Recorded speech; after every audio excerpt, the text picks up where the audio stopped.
Fala pessoal, sejam todos muito bem-vindos ao meu canal Robert Invest. E o vídeo de hoje vai falar um pouco a respeito dos nossos investimentos em fundos imobiliários. Será que esse aumento que vem ocorrendo na taxa básica de juros, a taxa Selic, vai influenciar negativamente nos nossos fundos imobiliários? Será que os fundos imobiliários vão deixar de ser atrativos por conta dessa alta na taxa de juros? Então, o vídeo de hoje é para a gente falar a respeito disso e também, ao final, vou estar trazendo para vocês uma breve análise de dois fundos imobiliários, o IRDM11 e o GTWR11. Então, acompanhem e vamos ao vídeo.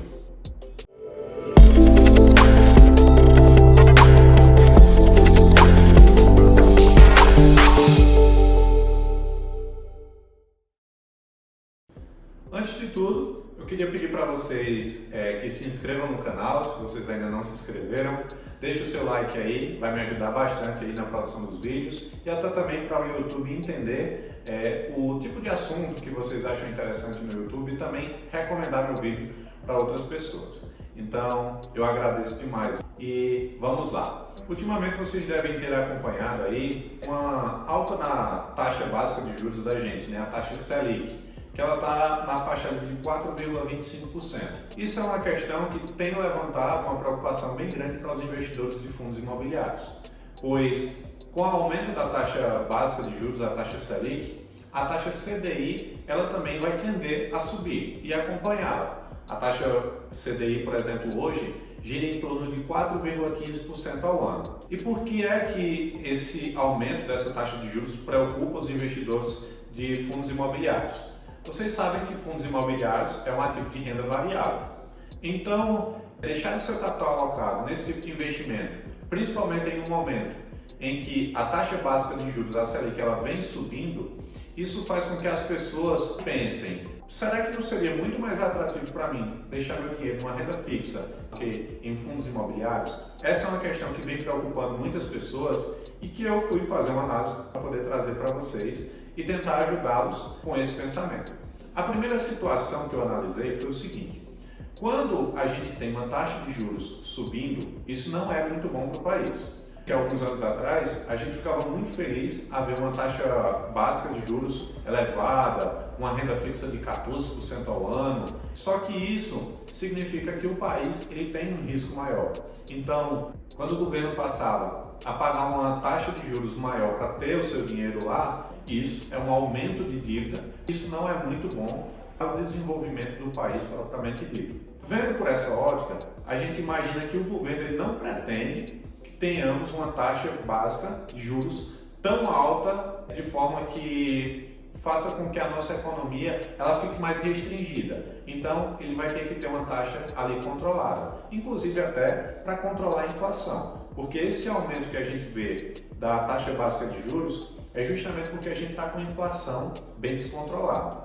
A nossa inflação hoje, o IPCA acumulado em julho, no caso de 2021, seria de 8,59%. E o que significa isso? Se nossa taxa básica de juros hoje é 4,25% ao ano e nós temos um IPCA, que seria a nossa inflação acumulada dos últimos 12 meses, em 8,59%, significa que se a gente vê uma aplicação financeira atrelada a 100% do CDI, você perdeu ainda assim poder de compra, justamente porque você deixou o seu capital rendendo bem abaixo do valor da inflação. Então, o que você comprava, por exemplo, antes com R$1.000, hoje você não vai comprar mais. Por quê? A inflação comeu grande parte do seu capital. A gente tem essa ideia porque a gente vê o aumento dos preços de várias coisas justamente por conta disso. A inflação do nosso país aumentou e o governo está tentando controlar essa inflação subindo um pouco a taxa de juros. Como é que essa taxa ela vai influenciar agora nos fundos imobiliários? A gente sabe dos benefícios dos fundos imobiliários. Então, se você não tem capital para comprar um imóvel sozinho, você tem, por exemplo, R$100 e você quer comprar um pedaço de um imóvel, nos fundos imobiliários você pode. Um imóvel físico você não consegue, porque você tem que ter um capital bem mais elevado para conseguir comprar um imóvel, principalmente se for um imóvel de alto padrão. Você imagina o seguinte, que ao ter até o valor de um imóvel completo, vou dar um exemplo aqui na minha cidade, de um imóvel, um apartamento pequeno de 60 metros quadrados, próximo a um hospital, que seria uma região em desenvolvimento. Então, um imóvel desse hoje está custando por volta de R$180 mil. Você analisa, para você comprar um imóvel desse, você tem que ter os R$180 mil. Com R$180 mil, você só consegue comprar um único imóvel, você não consegue diversificar, ou seja, ter dois imóveis em duas localidades diferentes, você só consegue ter esse imóvel nessa mesma região. Nos fundos imobiliários, esses 180 mil podem ser diversificados em inúmeros imóveis em todo o nosso país. Então você pode ter fundos de papel, você pode ter fundos também de shopping, de laje corporativa, de hotéis, fundos de desenvolvimento, você pode ter diversos. O fundo imobiliário ele te dá essa oportunidade. Ele te dá a oportunidade também da liquidez, ou seja, se você tentar vender esse seu imóvel de 180 mil reais, dificilmente vai chegar uma pessoa assim, do dia para a noite e vai dizer assim, não, eu tenho 180 mil reais para te comprar esse imóvel. E se você até muitas vezes quiser vender com urgência, você vai ter que baixar o valor dele para que surja alguém que tem interesse em comprar. Já no mercado de fundos imobiliários, a gente tem fundos com uma alta liquidez. Tem ativos que movimentam em torno de 10 milhões de reais por dia, alguns outros até mais. Claro que tem aqueles fundos que movimentam bem menos, mas na hora de comprar um fundo imobiliário é muito importante analisar também essa questão da liquidez, não é isso? E um outro aspecto também bem interessante ainda dos fundos imobiliários é a questão da isenção de imposto de renda, principalmente para pessoas físicas. Mas vale ressaltar também que recentemente tentaram taxar os fundos imobiliários esse rendimento que a gente recebe. Diferente se você também comprasse um imóvel físico que, por lei, você tem que pagar imposto de renda em cima do aluguel recebido do seu inquilino. Outros benefícios também que vocês já sabem dos fundos imobiliários seria em questão até da própria administração. Imagine, se você já teve um imóvel alugado e teve um inquilino que era um pouco problemático, você deve ter em mente como é desgastante lidar com isso, e às vezes até quando o inquilino deixa o seu imóvel, às vezes você passa um tempo para poder tentar alugar de novo, ele vai deteriorando, você tem que estar preocupado com os gastos de manutenção e etc. Nos fundos imobiliários, você não tem essa preocupação. A sua preocupação é de analisar os fundos, ver as questões que implicam nele, ou seja, você dentro dos seus critérios de análise, você vai estar escolhendo um fundo imobiliário. Então, o gestor que vai estar preocupado com essas questões de cobrança, de manutenção do imóvel, se for uma laje corporativa, se for um galpão, alguma coisa do tipo. Você vê que investir em fundos imobiliários é bem mais interessante, como eu falei para vocês. Ainda assim, investir 180 mil reais em um imóvel físico para você receber um aluguel aqui por volta de 800 reais hoje, em fundos imobiliários você teria um retorno aí de R$1.000, R$1.200, dependendo dos ativos que irão compor essa sua carteira. Foi pensando nisso que eu trouxe a análise de dois fundos imobiliários. Particularmente, eu tenho um desses fundos imobiliários em minha carteira, eu acho ele bem interessante e eu vou apresentar isso para vocês. Então, o primeiro ativo foi o IRDM11 e eu trouxe aqui para vocês alguns dados a respeito dele. A cotação hoje do IRDM11 ele está por volta de R$118 no dia que eu gravei esse vídeo. E ele tem um dividend yield de 12,19% ao ano, o acumulado, que foi por volta de R$14,32 dos últimos 12 meses. Ou seja, se você tinha uma cota de fundo imobiliário IRDM11 há um ano atrás, você recebeu, nesses últimos 12 meses, R$14,32, que foi o equivalente a 12,19% do seu investimento. Ele já supera a nossa taxa de inflação acumulada, que foi de 8,59%. Então você teve um aumento do seu poder de compra, se você tinha esse ativo em sua carteira, de mais de 3,6% mais ou menos. Hoje, nesse valor que ele se encontra, ele tem um preço dividido pelo valor patrimonial de 1,21. E o que significa isso? O P sobre o VP. É o quanto esse ativo está sendo comercializado acima do seu valor patrimonial. E para quem não sabe, o valor patrimonial é o valor de fato que aquele ativo tem. E hoje a cotação dele gira em torno de R$118. Então, como o PVP é de 1,21, significa que o preço de cotação atual ele está 21% acima do valor patrimonial de fato. E isso é uma questão interessante a se falar, porque não é interessante você comprar ativos que tenham um PVP muito acima de 1,21. Significa que você às vezes está pagando muito caro em um ativo que vale bem menos. Certo que existem as questões, o ativo é muito bom e tal, só que será que vale mesmo a pena? Será que não tem outros ativos tão bons que possam ser substituídos por esse no momento que esteja caro? Então é uma questão a se pensar. Normalmente na minha análise eu aceito até um PVP de 1,2 dentro dos meus parâmetros de análise, dependendo, claro, do ativo em questão. Outros números do IRDM11, números de cotistas. Ele tem 169.216 cotistas, ou seja, você vê que tem muitas pessoas com esse ativo em si em sua carteira.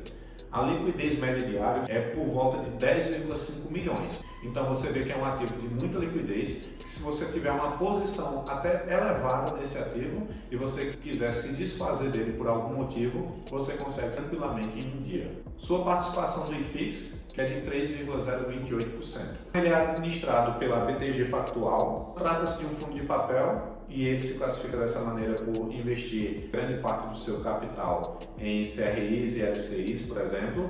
Ele é de gestão ativa, tem um patrimônio líquido total de 2,166 bilhões. Então você vê que é um ativo que tem em sua carteira assim um valor bem elevado, bem considerável. Onde deles 763,5 milhões estão alocados em fundos de investimentos imobiliários, ou seja, outros fundos imobiliários que o gestor acha interessante ter em sua carteira, e tem também 1,164 bilhões em CRIs e LCI, por exemplo. A maior parte está em CRI.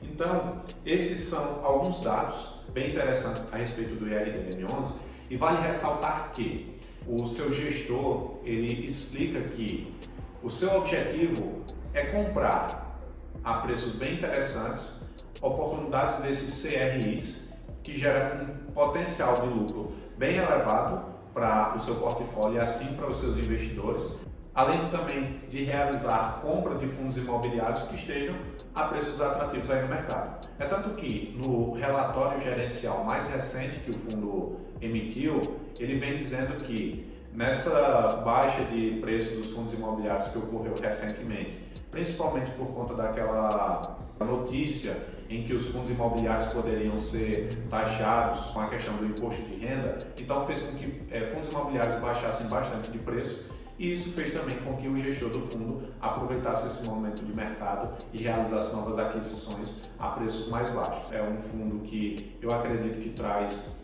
assim, pelo menos ao meu perfil, condições muito interessantes de ganhos no longo prazo, e eu particularmente acho um investimento viável. Quem investe em IRDM11 tenha um ganho superior à inflação. Então, eu particularmente ainda acredito que investimentos em fundos imobiliários eles ainda são interessantes, principalmente como esse, já que trazem uma performance bem acima da taxa Selic e bem acima também da nossa inflação atual. Um outro fundo imobiliário que eu trouxe para vocês hoje seria o GTWR11. E diferente do IRDM11, que era um fundo de papel, esse GTWR11 já seria um fundo de lajes corporativas. E eu trouxe números também para a gente fazer um comparativo lá com o IRDM11. Então, a cotação atual de GTWR11 é de R$ 100,87. E ela é praticamente igual ao valor patrimonial de fato dele, que é R$ 100,90. Ou seja, ele está 3 centavos mais barato do que o valor de fato do ativo. Então, a gente tem um PVP praticamente aí de 1. Então, o valor que você está comprando esse ativo hoje é o mesmo valor que ele de fato vale. Outros números também de GTWR11 seria o seu dividend yield, que está por volta de 8,08% ao ano dos últimos 12 meses, claro, que girou em torno de R$ 8,14 nos últimos 12 meses. Ou seja, se você tinha uma cota de GTWR11, você recebeu dos últimos 12 meses R$ 8,14. Então, ele tem em número de cotistas 26.935 pessoas. Sua liquidez média diária é de 1,5 milhões. Então, também, se você tem uma posição até considerável nesse fundo, você consegue sair dele tranquilamente. mas você vê que em relação a essa questão da liquidez média diária, ela é bem inferior ao ativo analisado, o IRDM11. A sua participação no IFIX é de 1,19%, em comparação ao IRDM11, que é de 3,08%. Então você vê também que ele é bem inferior, mas mesmo assim ainda é significante, certo? E o seu rendimento mensal médio é de 0,68 centavos, ou seja, se você tem uma cota de R$ 100,87 desse ativo, você recebe em média por mês 68 centavos. E essa média vale ressaltar que é a média dos últimos 24 meses. O administrador desse fundo é o Votorantim Asset, então é um gestor também interessante e bem competente. Só que qual é a grande questão desse fundo imobiliário GTWR11? É que ele é detentor de 85% do imóvel onde encontra-se a sede do Banco do Brasil. Ou seja, ele só tem um inquilino, que seria o Banco do Brasil. O imóvel dele fica localizado no Distrito Federal e são 3 torres que são juntinhas ali, onde funciona a sede do Banco do Brasil. Então, isso é um ponto negativo quando se trata de lajes corporativas, porque você tem um risco maior. Risco de quê? Se o Banco do Brasil cancelar, vamos dizer assim, esse contrato, ele vai ter uma vacância de 100% do imóvel. Hoje a vacância dele, tanto financeira como física, é zero, ou seja, é totalmente alugado ao Banco do Brasil. Mas caso aconteça alguma situação em que o Banco do Brasil queira mudar de sede, esse fundo vai passar a ter problema. Mas também, venhamos e convenhamos, que onde funciona a sede do Banco do Brasil, a gente sabe quem é o Banco do Brasil e que é muito mais fácil ele fechar agências e lojas do que transferir a sua sede, né? Já que ele tem um capital bem considerável investido ali. Outro dado bem interessante em relação desse imóvel, que ele paga por mês do imóvel completo, 10,106 milhões de reais. E para o fundo GTWR11, vai 8,590 milhões de reais. Então, esse valor é o valor da receita total, claro, do fundo, já que ele só tem esse imóvel, e que esse valor, menos as suas despesas do fundo, vão ser distribuídos aos seus cotistas, aos seus investidores. É basicamente isso, as informações que nós temos também de GTWR11. Então, era essa a minha intenção, trazer as informações de forma mais resumida. Eu queria dizer também para vocês que todas essas informações que eu trouxe hoje, elas encontram-se no site Status Invest. E eu vou deixar para vocês, aqui na descrição desse vídeo, o link onde você vai ter acesso tanto às informações de IRDM11 e o relatório gerencial que eu tive acesso, como também do ativo GTWR11. Então, pessoal, vale ressaltar também que isso não é uma recomendação de compra. É muito importante vocês analisarem vocês mesmos os fundos imobiliários que vocês acham interessantes e entender os motivos por que vocês estão investindo neles, para que vocês saibam também o momento de vendê-los, pois se deixar de fazer sentido aquele investimento, você precisa saber necessariamente a hora de sair dele. Então, após analisar esses dois fundos imobiliários, nós podemos perceber que, mesmo ocorrendo um aumento na taxa básica de juros, a taxa Selic, os fundos imobiliários ainda continuam sendo atrativos para permanecer lá na nossa carteira de investimento. Então, era isso no vídeo de hoje e eu queria saber de vocês. Me conta aí, entre esses dois fundos imobiliários, IRDM11 e GTWR11, qual vocês teriam em sua carteira ou qual vocês têm ainda? Deixa aqui nos comentários também sua indicação de novos vídeos, de dúvidas que vocês tenham, para que possamos estar trazendo novos conteúdos que vão agregar bastante valor para vocês. Então, por hoje era isso, pessoal.